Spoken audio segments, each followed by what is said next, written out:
નમસ્કાર દર્શક મિત્રો, આપ નિહાળી રહ્યા છો સૌરાષ્ટ્ર સમ્રાટ ન્યૂઝ ચેનલ।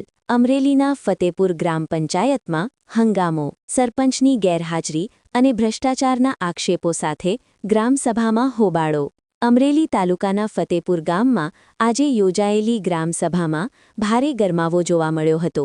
ગામના જાગૃત નાગરિકો દ્વારા સરપંચની કામગીરી અને પંચાયતના વહીવટ સામે ગંભીર સવાલો ઉઠાવવામાં આવતા વાતાવરણ તંગ બન્યું હતું। ગ્રામજનોના જણાવ્યા અનુસાર ફતેપુરના સરપંચ છેલ્લા 4 વર્ષથી લગ્ન થયા બાદ ગામમાં ભાગ્યે જ જોવા મળે છે અને પંચાયતનો મોટાભાગનો વહીવટ તેમના પિતા દ્વારા સંભાળવામાં આવે છે। ગામના સરપંચની છેલ્લા કેટલાક સમયથી ગેરહાજરી જોવા મળી રહી છે। પંચાયતના વહીવટમાં વ્યાપક ભ્રષ્ટાચાર થયો હોવાના આક્ષેપો સાથે અરજદારોએ જણાવ્યું હતું કે તેમની પાસે આ અંગેના તમામ પુરાવા અને એવિડન્સ ઉપલબ્ધ છે। ગ્રામજનોએ અગાઉ પંચાયતના રેકોર્ડ અને ગ્રામસભાના રજિસ્ટર મેળવવા માટે આરટીઆઈ કરી હતી, પરંતુ તંત્ર દ્વારા અધૂરી માહિતી આપીને ગેરમાર્ગે દોરવામાં આવ્યા હોવાનો પણ લોકોએ આક્ષેપ કર્યો છે। જ્યારે ગ્રામજનોએ આ મુદ્દે સરપંચને પ્રશ્નો પૂછ્યા ત્યારે સરપંચ અને તેમની સાથી આવેલા મહિલાઓ અને સભ્યો દ્વારા ગ્રામજનો સાથે અભદ્ર વર્તન અને અપશબ્દો બોલવામાં આવ્યા હોવાનો પણ ગંભીર આક્ષેપ કરવામાં આવ્યો છે। ત્યારે ગ્રામજનોએ આક્ષેપ કર્યો છે કે સત્તાનો દુરુપયોગ થઈ રહ્યો છે અને ગામના વિકાસના કામોમાં પારદર્શિતાનો અભાવ છે। આ મામલે યોગ્ય તપાસ કરી જવાબદારો સામે પગલાં લેવામાં આવે તેવી માંગ ઉઠી છે। Bureau report, Farooq Bilikhiya, Amreli. શું નામ તમારું? મારું નામ છે મેહુલ છે અને હું પ્લોટ વિસ્તારમાં રહું છું। વર્ષ દિવસ આ કામ લઈને આવું છું તો મંત્રી બેન એમ જ કહે છે કે સરપંચ છે નહીં અને ગ્રાન્ટ છે નહીં, પંચાયતમાં ગ્રાન્ટ નથી।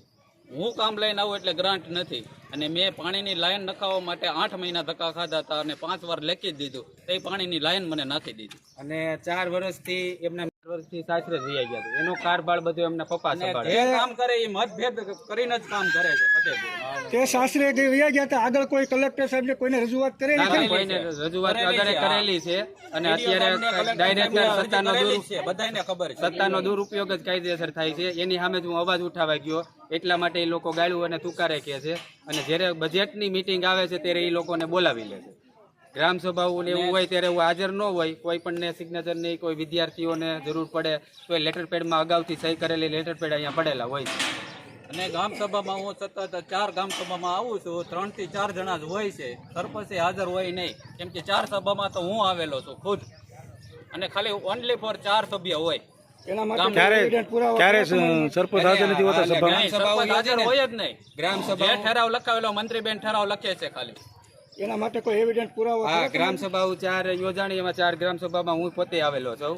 ગામના 2-3 વ્યક્તિ અને થોડાક વ્યક્તિઓ હોય છે, એટલે બેનને મેં અવારનવાર તલાટી બેનને ભાઈ રજૂઆત કરી કે ભાઈ સરપંચશ્રી હાજર હોતા નથી, કોઈ કામસર બહાર ગયા છે અથવા કેવી રીતે છે, તો એવું મને કહેવામાં આવ્યું હતું કે સરપંચ હાજરમાં નથી। એટલે પછી મેં અત્યાર સુધીમાં જેટલી ગ્રામસભાઓ થઈ એની મેં રજિસ્ટરની સિગ્નેચર માગી છે, પણ હજી લેખિતમાં આપી દીધું છે પણ હજી મને આપેલ નથી। માહિતી તમે માગી હતી પૂરી માહિતી આરટીઆઈ કરેલી છે, તો આરટીઆઈમાં ગામમાં જેટલા કુલ 4, 5, 6 કામ થયા છે એની આરટીઆઈ કરીને આપી દીધી છે। એની જગ્યાએ પાછો જ નમૂનો માગ્યો છે, હજી જ નમૂનો આપવામાં આવ્યો નથી। એમાં ગામમાં બધાય કામમાં ભ્રષ્ટાચાર થયો છે। કચરાપેટી 3 મંજૂર થઈ છે, કચરાપેટી 3 મંજૂર થઈ છે, એમાં એક જ બનાવવામાં આવીને 65,000નું બિલ મૂકી દીધું છે। એમ હજી આરટીઆઈ ઉપર કામ મારું ચાલુ છે, હજી એમાં કેટલા ભ્રષ્ટાચાર થયા છે, કયા કામમાં કેટલી વસ્તુ વપરાણ, હજી માપ સાઈઝ મટીરિયલ ને એ બધું નથી આપ્યું। અને તલાટી બેનને મેં રજૂઆત કરી કે સરપંચ શ્રી નથી અને એના પપ્પા કારભાર સંભાળે છે, તો હોદ્દાનો સત્તાનો દુરુપયોગ કહેવાય, તો તમે આની ઉપર એક્શન કેમ લેતા નથી? કોઈ પાવર ઓફ પેટર્ન આપેલી છે કે કેમ છે? તો બેન બધાય જવાબ દેવાનું ટાળે છે।